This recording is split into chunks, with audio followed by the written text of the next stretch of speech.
तो गाइज़ आज हम फिर से जा रहे हैं कॉलेज और जाते जाते हम आगे देख सकते हैं रोड में हमने देखा कि दो घोड़े कचरे में से कचरा खा रहे हैं।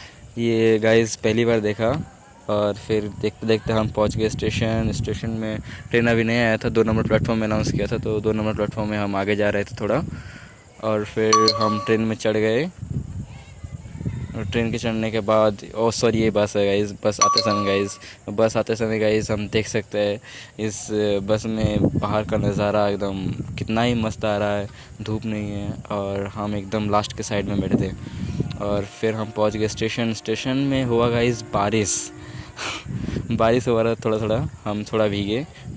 और उसके बाद हम ट्रेन में चढ़े और ट्रेन में भी आप देख सकते हैं इस पूरा तूफ़ान हो रहा था। ट्रेन जैसे गिरी जाएगी ऐसा तूफ़ान हो रहा था। फिर भी हम घर जा रहे थे उसी तूफ़ान में। जाना तो पड़ेगा ही। और यहीं पे होता है हमारा ब्लॉग ख़त्म guys. Like please and subscribe my channel.